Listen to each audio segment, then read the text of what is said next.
Welcome to the Fursati podcast, where we bring you insightful conversations with successful business leaders, educators, entrepreneurs, and INJAZ staff from the MENA region. I'm your host for today, Nadia Abdullah, and today we have a very special guest who is deeply connected to the roots of entrepreneurship and NGO in the region.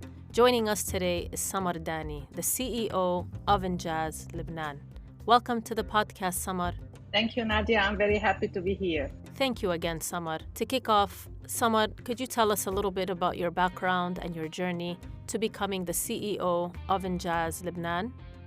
Yes, with pleasure. Actually, I studied agriculture at university. I wanted to make Lebanon more competitive in agriculture because at the time I heard the neighbors, the friendly and the unfriendly ones were very much more, the agriculture was much better than ours. And the reason was we weren't focusing on agriculture. So I decided there and then to study agriculture and had no relation to agriculture. I'm not from a family who works in agriculture. We did not have lands. Anyhow, I decided to study agriculture. And I loved it. And then as I was waiting to do my master's to get my papers, somebody says, let's open a shop, like a flower and plant business. It was just temporary until I'm getting my papers. So I had a plant and flower shop which was very, very successful. The temporary, which was supposed to be like 4 or 5 months, I was just helping, turned out to be like 3 years. It shot to it was where I was. It was very, very successful, but I never wanted, it wasn't enough. This is not what I wanted. And then big retail company in Lebanon, I was their customer and they were going to open. They offered me a job as their branch manager and I joined them because I admired them a lot. And all the time there, I was, okay, I'm going to stop now and do something else. And then I stayed for 20 years, moving from managing to marketing, retail, and then ended up opening a branch for the company in the UAE. But all the time, I was not finding that I was thinking, okay, this is great, but I'm not getting something from what I'm doing. So I decided after 20 years with the same company to leave. I love them, but then I decided, okay, I cannot do this for the rest of my life. And I wanted to do something more related to training. I wanted to open my own school, floristry for underserved young men and women. And at the time when I left, I had no plans. And then at the time also to do this, the war in Syria broke out. And things did not look very promising to do that. So I was, for like 4 or 5 years, I was doing practically not really working much. I opened my own website also to do like a cultural exchange. I was consulting a few friends here and there, but for like 4 or 5 years, I wasn't doing anything. I wasn't doing much like structured work. And one day, then my niece came and she said, "There's an ad they want a business coach and business trainer for young people, and you said this is what you want. That this is you always want to work with young people, and this is what you wanted." So I called them and I said, "Okay, I will try." I tried the first class and I loved it. It was the first class was in Tripoli, in an underserved area that had been subject to war, internal local war. And for me, it was the first time. Tripoli is where I was born and where I live. And that area was very close to where I live. At the same time, I had never met young people, or like talked, it's 5 minutes, 10 minutes, like you pass this area, and I never had the chance to talk to people there. We had our own impression of the area there, and it wasn't related to us. So it was an eye opener. At the same time, it was so satisfying, like, okay, these young people want to do something, and I was there to help them. So it was an entrepreneurship program where they get funding at the end. And it was a very, very valuable experience to me. The first class, then there was another class, and I told them I wanted in another area because I want to go to get to know different profiles of young people. And I think by the third training, the executive director of INJAZ Lebanon at the time, Faiza, wanted to leave. She contacted me and she said, we're looking for somebody, an executive director. Would you be interested? And I said yes.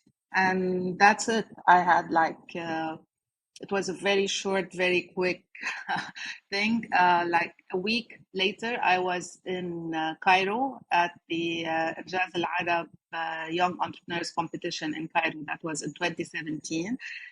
It was the first time.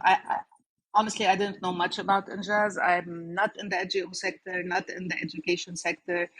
And there in Cairo, I said, "Wow, this is impressive." So I would recommend anyone who would start at INJAZ to start by going to the YEC. From then on, it was now I feel it's been like 20 years. It's always like 6 years, I think, or 7. But anyhow, so this was my start was always by chance, and I'm happy that it got me here. Samar, that was amazing. I mean, from agriculture to INJAZ, what a journey you've had. And honestly, I always say that it's never too late to find your passion. And one experience really leads to another. It's all a massive shift into something greater, which is what you've done. And regardless of the journey, we're so very, very happy and proud to have you here with us at INJAZ. You bring so much to the table, amazing ideas, great collaboration, and amazing teamwork as well. Again, thank you for your time today. And for the last 6, 7 years, Samar, now that you've been with INJAZ for this great amount of time, can you share with us the history and mission of INJAZ with us? How has your organization evolved? And how has the organization evolved since your appointment? Yes, actually, I'm fortunate. I started with a very well, strongly founded organization with great roots in Lebanon. So INJAZ Lebanon is the first INJAZ of the whole network. It started in 2001. It was a group of young business people. I think there was something and they saw JA USA. They were in a program and they were interested in the idea. So they came back here and in Lebanon and they started as JA Lebanon and doing the same thing with the same mission with that we are doing now. It's bringing business education to young people in Lebanon, providing them with the opportunities and the means, the skills set needed to become successful entrepreneurs and leaders in their communities. And for a long time, like JA Lebanon, then for a long time, the business model was exactly the same as most other JA and INJAZ networks. And a few years later, when INJAZ Al Arab was started, when the name INJAZ, then JA Lebanon became INJAZ Lebanon and became part of the INJAZ Al Arab network in the MENA region.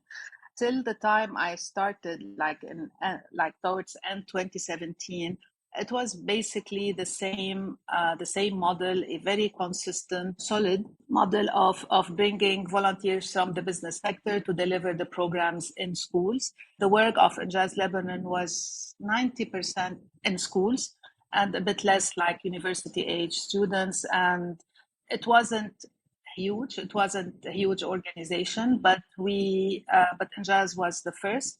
And for a very, very, very long time, the only organization delivering entrepreneurship, financial literacy, and career readiness programs in schools. We have good relations with the Ministry of Education, and a permit would allow us to be there.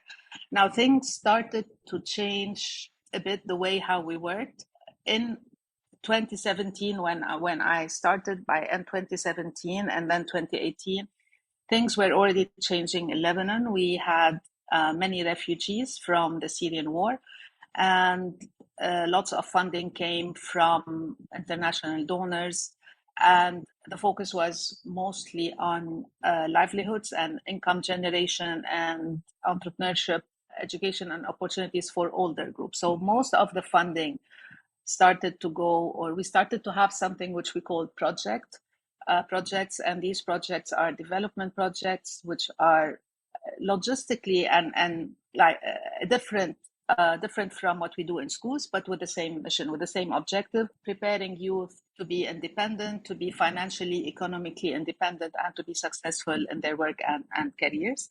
Then throughout like 2018, 2019, there was this mix. And then after, at the end of 2019, with the financial crisis and all the crisis in Lebanon, that model was completely threatened. We did not have any more volunteers from the corporate sector. Companies had lots of problems, and the volunteers which we used to get from the corporate sector, they weren't available anymore. Either they had left their companies or left the country. There was no interest from companies. They not just the interest, they really did not have the time, the will, the resources to look at what we're doing. And the shift went from from education or sponsoring these to basic and urgent human needs. You know, we had lots of food crisis, medical crisis, and regular basic education. At the same time that we had no volunteers from the corporate sector and no sponsorship, no from the corporate sector, schools were having a huge problem, public schools and private schools together. And then COVID came also in 2020. So in 2020 and 2021, we were looking at a completely shifted model of how we do work. We could not go to the schools to deliver the programs. The schools were not ready for us. The students could not go. Transportation fees were very high. We had no corporate funding. We had no corporate volunteers. So on that aspect of things, everything looked very risky. At one point, we said, okay, it seems we have to kind of cut this what we're doing or stop completely. And it was a difficult time at the time, but we took the right decision, and we cut back all our operational expenses. We rethought the whole model, and that was very quick, by the way. It didn't take us much. We fought head on, because I personally did not want to see INJAZ Lebanon close on my shift, not on anyone's shift, but exactly, it didn't seem right. So we did everything that we should have done, and I'm happy to say that we turned the direction. We moved to digital. We learned Zoom technically on day one, and we realized that part of our expenses was all the printed and the material, and so we went to low cost program delivery content, which was digital. We invested our time a lot in learning about all digital platforms that we can use. We kept on, through all the crisis, through COVID, we kept on creating new programs, like just to get youth engaged, because youth were desperate. We did all that, and we reconfigured our business model, and we kept on the work with all the international donors, the projects, which was increasing because we had shown really not just resilience, innovation, and we didn't stop like one day. And we shifted our delivery in schools, our model in schools, to something more digital. At the same time, we really, for like 3 years, our program in schools were very, very minimal. It's only this year, like 2023 and 2024, now it's picking up. And I can say we really are on the right track for both our mainstream, which we call schools, and our projects with the international partners and donors. At one point, it was a very, very difficult journey, but also this is what saved us, not just saved us like operational, but also our morale, because I felt, and all the team, that our mission that was always written and we knew it was validated, or we felt the importance and the urgency and the value of the mission, what we're doing, more during the crisis 2020, 2019, 2020, and 2021 than ever for the past 20 or 23 years. So it brought us probably the best in us, but it also showed us the value of the work we do at INJAZ, which we might have taken for granted before. Thank you for sharing that with us, Samar. It is very, very impressive to see that you found a way to evolve and emerge. The approach and project development model really suits you, and it suits the way that the country operates. It's also unfortunate to learn about your hardships and obstacles, but I'm really happy to see how through your solid leadership, INJAZ Lebanon has been able to overcome some of these obstacles to make the best out of the situation. Thank you, Nadia. So part of this shift in the model and with the crisis, as I said, we used to go to schools and the youth were there in the school. The students in the school were there. We just had to go and deliver our programs. And some of the programs we're doing with the university age students or with the development, also youth were easy to reach. Now with the crisis, with no more schools open or university, and we knew there was a need for our program. The need was actually more, it's not that a young person would take a program with INJAZ and find a job or their economic or financial situation would become better. But we knew from experience with certain programs, when youth come together for and enjoy or experience a program with us, a short one or a longer one, they get this feeling of at least they're in control of that part of their learning of the program of their life. And we're talking about the years 2020 and 2021 when everyone felt we have things were happening to us and we were not in control. So we knew bringing youth together online or through different learning experiences, but together as a group, that they would feel whatever I am feeling or going through, it's not unique, that is the problem of many other youth, and that gives them, it doesn't make it easier, but it gives them room to exchange and to think, okay, what can we do about it? So we wanted to attract youth, to have youth come to our programs. We used to get to have funding sponsor in order to get the programs. And then we said, okay, we have the digital, we can do online, we can do Zoom, it's just a subscription. And our time, we are here, we'll do whatever we can. Why do we need to get funding to reach youth? So we started thinking, what do youth want? What would a young person now feeling all these challenges of wanting to leave Lebanon but cannot, or wanting to continue education cannot, wanting to work?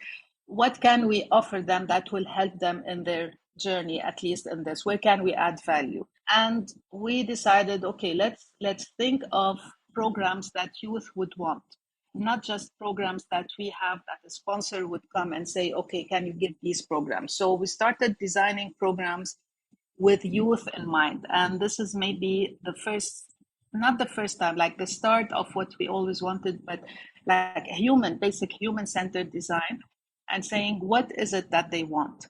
They want to feel this camaraderie, that feeling of I'm with someone else. And we saw it during COVID in 2020. We had the highest rate of signing in for youth, for programs online, because they needed it. They wanted to feel we have that. And we also wanted to have programs that attract youth on social media, because lots of you did not know about us. They would know about us from their schools or universities. So with youth in mind, we started thinking, okay, what type of programs, what type of experiences?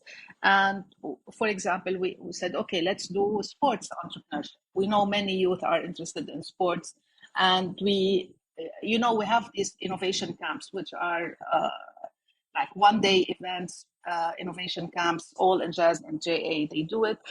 And we started doing it more thematic. We said, okay, sports is a topic many young people are interested in. So we did the sports entrepreneurship.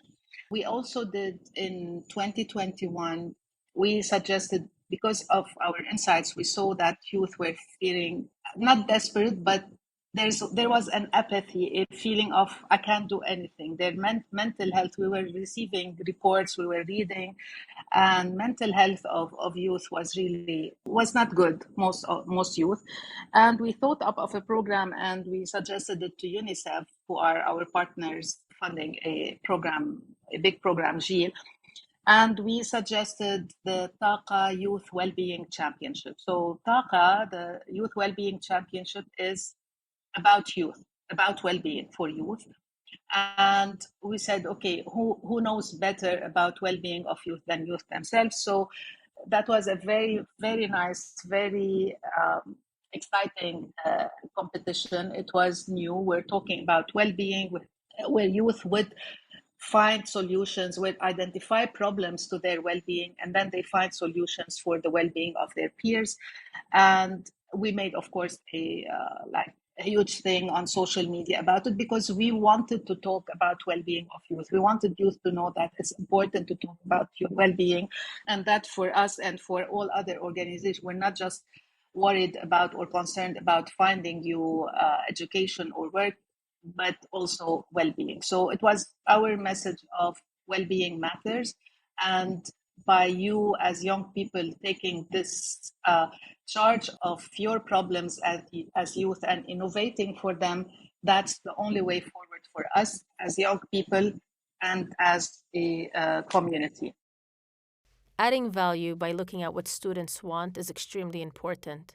I know you mentioned sports programs, entrepreneurships, iCamps, and even innovative programs. That is really the way to go. Having a human-centric approach obviously led to higher numbers and more impact for you all at INJAZ Lebanon. And I really like that your educational approach is more about bringing students together to learn from one another and taking control of the learning. Exactly like you said, together we are better, which is a very unique mindset. Samar, please take a few minutes to tell us about your goals for the future of INJAZ Lebanon and how you envision the organization to continue to grow and impact the Lebanese youth in the coming years. I think, like, from being consistently there in Lebanon to facing kind of an existential challenge in the first few years of the 20s, to now where we're a bit more not where we're more solid, but yes, we are there. We know exactly where we want to go. But what we face is what most other NGOs, not just in Lebanon, and it's the sustainability of our sustainability. And the sustainability is not only financial, it's the sustainability of the programs, of the operations, of how can we do bring more of what we're doing, because at the end of the day, whatever we're doing is just a very, very, very small fraction of where the need is. And the need in Lebanon has become huge. The education sector has taken a huge hit, still is still suffering. We are all concerned about the future of education and all the young people who through school, through the crisis, not just because of COVID, but through lack of the facility and the means to go to the schools and to pay the fees. We are worried about the future of education in Lebanon. And this is why we feel the urge to do more. To do more has to be more for on a wider scale to reach more youth. And to have that sustainability, what we're looking at and what we've always been working on is to do collaborations, partnership. We already have solid partnerships, strong partnerships, but with it, in the case of Lebanon, and I'm just talking about Lebanon actually, but but here we know the only way to sustain and to grow and to make sure that students and youth everywhere in Lebanon, not just in the few areas that we can reach, have access to these learning opportunities from INJAZ, that can open up for them more opportunities from other organizations or through their career. We want young people in Lebanon to grow up as learners, regardless of whether there's a structured education system or a school that can accept them or not. Wow, I was really happy and proud to learn about everything that you walked us through, whether through your hardships, how you overcame them, the introduction of new programs, and most importantly, your exciting new goals for the future of INJAZ Lebanon. Those youth in your community and your country are extremely lucky and proud to have you as their leader, and I'm very happy to have you with us leading Lebanon and also working with us on impacting the rest of the Arab youth in the MENA region. Thank you again for your time, Samar. Thank you, Nadia. I'm very happy to be here, very happy to be very proud to be part of this network and of all the work that we all, with the community of volunteers, partners, and youth are doing. Thank you very much.